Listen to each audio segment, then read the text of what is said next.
Jubilees chapter 6, verse 36 for the people who follow the moon calendar. This Jubilees chapter 6, verse 36. It says, "For there will be those who assuredly make observations of the moon, how it disturbs the seasons and comes in from year to year 10 days too soon. For this reason, years will come upon them, and when they will disturb the order, make an abominable day the day of testimony, and an unclean day a feast day, and they will confound all the days, and the holy will be with the holy with the unclean, and the unclean with the holy. For they will go wrong as to the months and the Sabbaths and the feasts and jubilees. For this reason, I command and testify that thou mayest testify to them. For after the death of thy children, after thy death, thy children will disturb them, so they will not make a year 364 days only.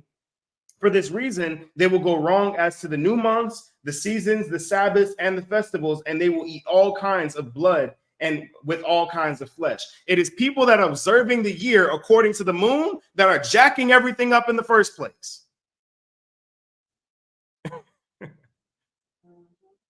Y'all are the ones that ruined the whole calendar in the first place. Y'all are the ones who threw everything off course. The moon is inconsistent. It goes into and out of its phases when it wants. That's why it's a feminine luminary. The sun keeps the same cycle every year. It goes into its portals and it exits its portals at the same time every single year. The moon may come in one year and may not be there again the next year. And the reason why is because it does what it wants. And it comes in every year 10 days too soon. So if you're judging your time according to the moon, you aren't even on course. Can't keep count of holy days with a luminary that may not even be there on the holy day that you're trying to keep. It's like, oh yeah, we're keeping the new moon, Day of Atonement. Ain't no moon in the sky. What you talking about? Ain't no new moon.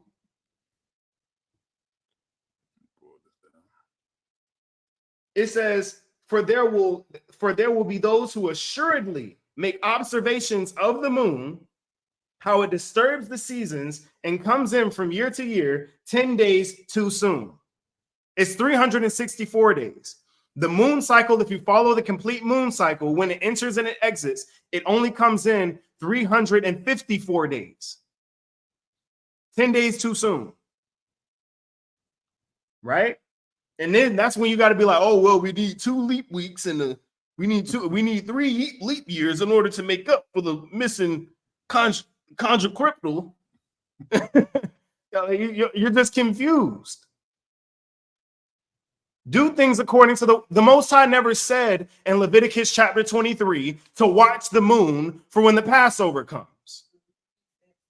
He said we counted according to Sabbaths. 7 Sabbaths from this day, you keep this. This many Sabbaths from this day, you keep this. Keep it according, and he makes it very clear, from sundown to sundown. So if you're not tracking it from sundown to sundown, according to the Sabbaths, you're off. It's just that simple.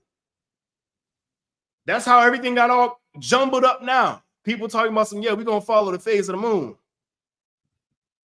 And that's not to come down on anybody, but come on now. We're all learning, but this got to be clear on this. Moon phase don't keep count of nothing. The moon phase can't keep count of itself. That's like telling somebody who's a free spirit, a person who's homeless don't got nowhere to go, and you like, yeah, I know where they'll be tomorrow. No, you don't. They don't know where they're gonna be tomorrow. Yeah, he gonna be at such and such tomorrow. It's like, oh, hey man, where you gonna be? I don't know. Might be over here, might be over there, depending on how I feel.